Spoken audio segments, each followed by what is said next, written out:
दिल्ली की चमक धमक और सपनों की पहली उड़ान, क्या निधि और बंधन इस बड़े शहर की भीड़ में खुद को ढाल पाएंगी? उधर मनाली के मॉल में अज्ञे का गुस्सा तब ज्वालामुखी बन गया जब उसने तियांश को किसी और औरत के साथ रंगे हाथों पकड़ लिया। क्या तियांश का शादीशुदा सच सबके सामने आ जाएगा?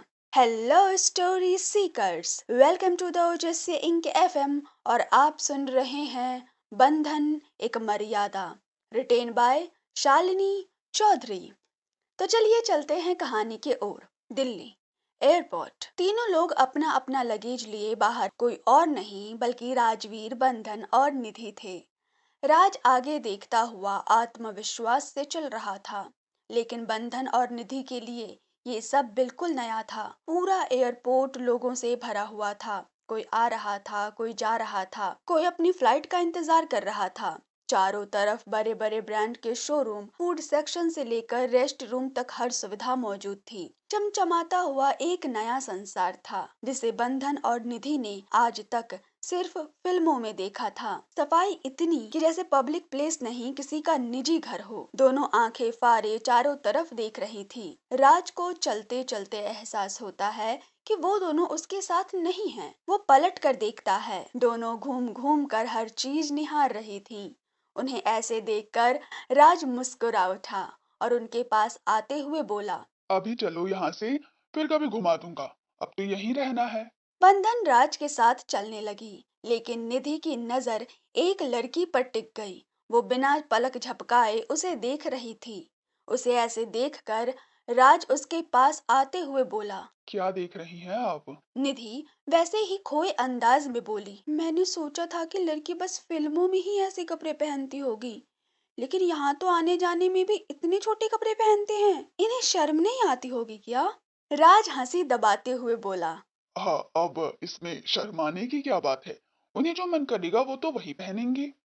निधि फिर सामने देखने लगी। उस लड़की ने मिनी स्कर्ट पहनी थी जो हल्का सा झुकने पर भी ऊपर उठ सकता था।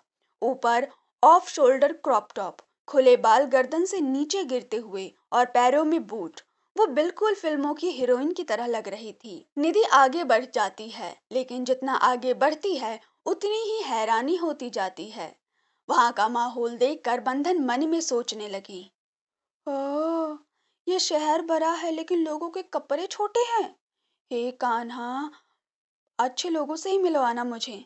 वैसे तो हर जगह अलग अलग तरह के लोग होते हैं, यहाँ बस अच्छे लोगों से मिलवाना। तीनों बाहर आ चुके थे, तभी एक बड़ी सी गाड़ी आकर रुकी।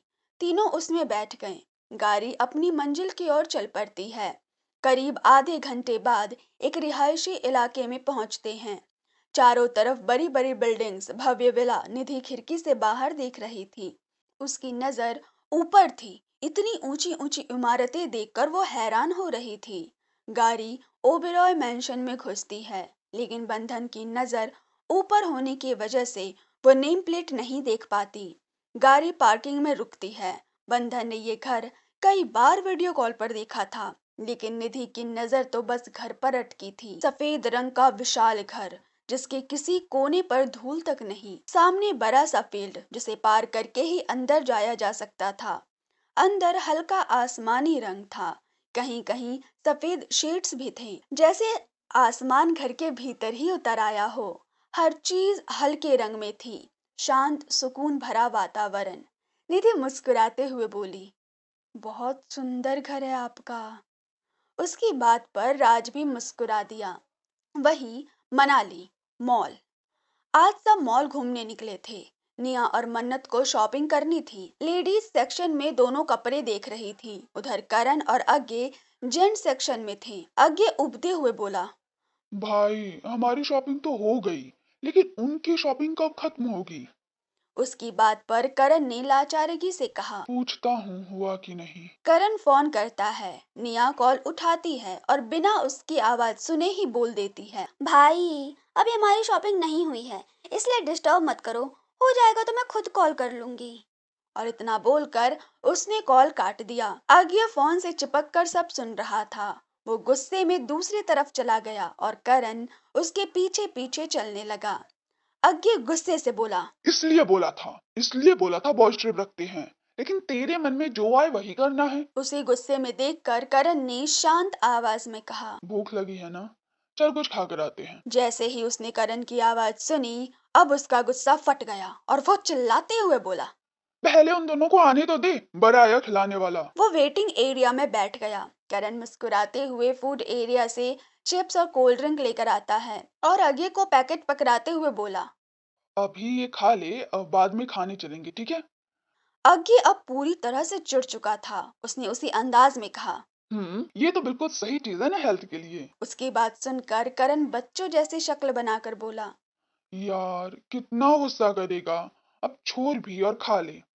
अज्ञे चिढ़ते हुए ले लेता है और कुछ नहीं बोलता।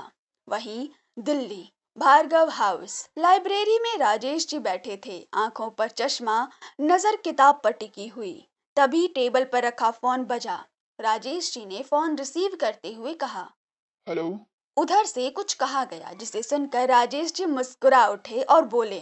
हाँ, फिलहाल के लिए 6 महीने के लिए भी ठीक है।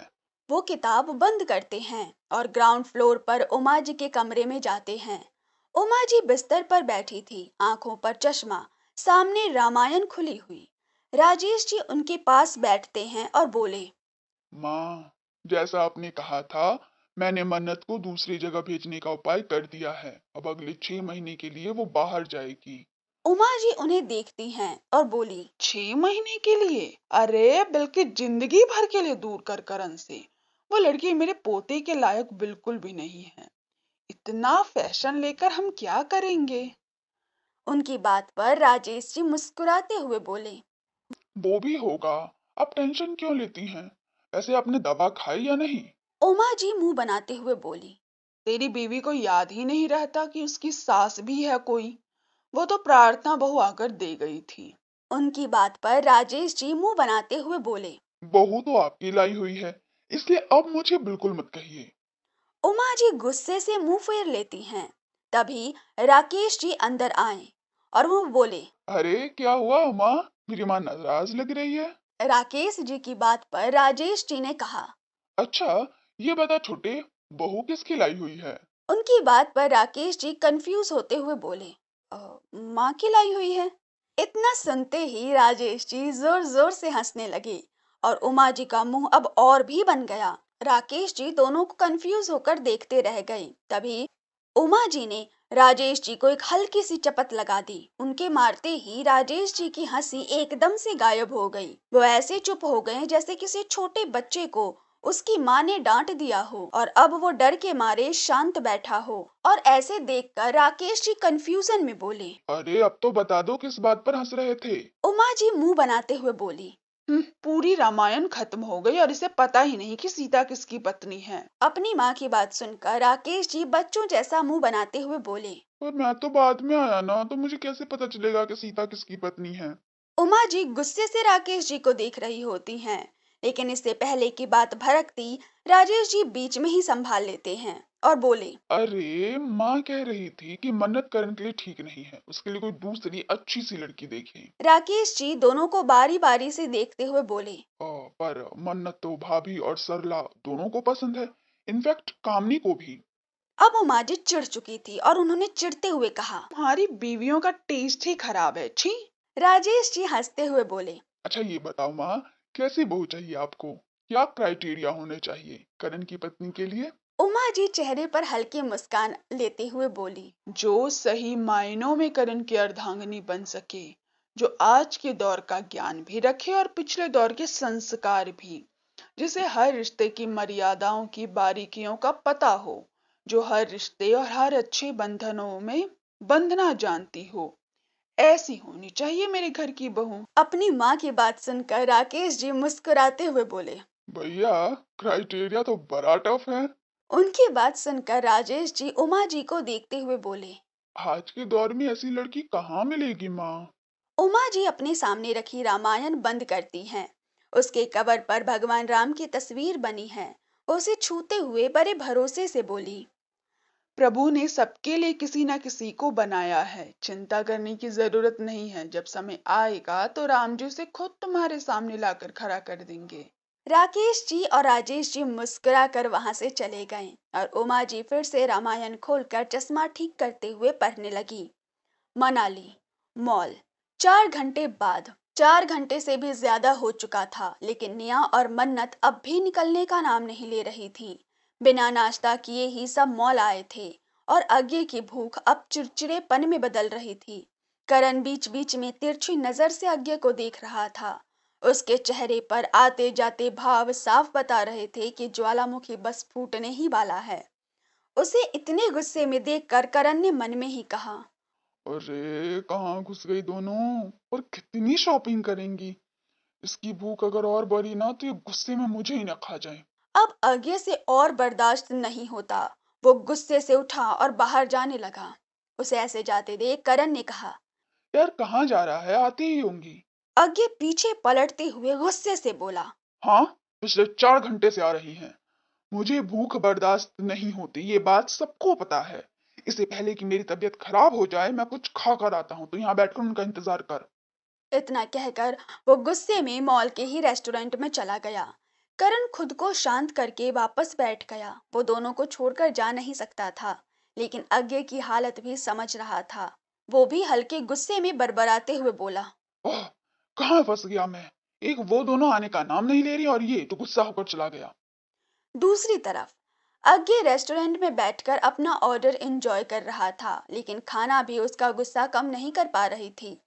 वो जैसे ही उठकर बाहर निकलने लगा, उसकी नजर कॉर्नर की एक टेबल पर गई और उसकी आंखें हैरानी से फैल गईं। वो खुद में ही बोला।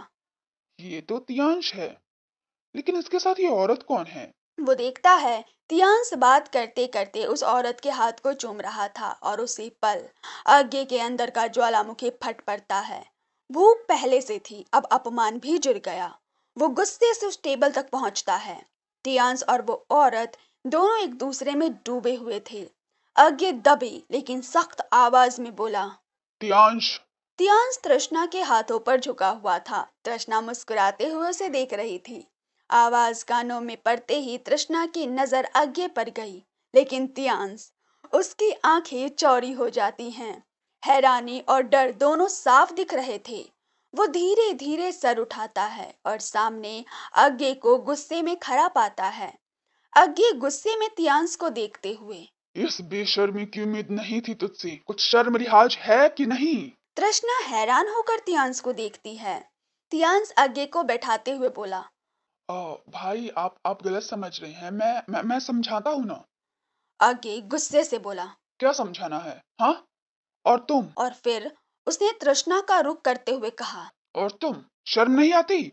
शादीशुदा होकर भी किसी और मर्द के साथ घूम रही हो। और तो और छी, शर्म नहीं आ रही है। और बस अब हवा और ठंडी हो चुकी थी, लेकिन माहौल आग पकड़ चुका था। आगे का गुस्सा और तियांश का डर। क्या ये धमाका निया की दुनिया उजाड़ देगा? क्या आगे सबके सामने तियांश और तृष्णा के रिश्ते की पोल खोल देगा? उधर दिल्ली में उमा जी ने करण के लिए जिस आदर्श बहू का सपना देखा है, क्या वो निधि ही है? और क्या मन्नत को घर से निकालने का राजेश जी का प्लान कामयाब होगा? आज का ये भाग इन्हीं सवालों के साथ खत्म होता है। आप सुन रहे थे बंधन एक मर्यादा, मेरे यानी श्रुति चौधरी की आवाज में। ये कहानी आपको कैसी लग रही है कमेंट में बताइए। और अगर आप अभी तक सुन रहे हैं तो इसका मतलब है कि आप बंधन से जुड़ चुके हैं। प्लीज चैनल को सब्सक्राइब कर लीजिए ताकि आगे आने वाले एक भी एपिसोड आप मिस ना करें और बंधन के सफर में जुड़े रहें। आप बंधन से मिलते हैं हर सोमवार, बुधवार और शुक्रवार को। तब तक के लिए शुक्रिया। Bye bye. Take care story seekers.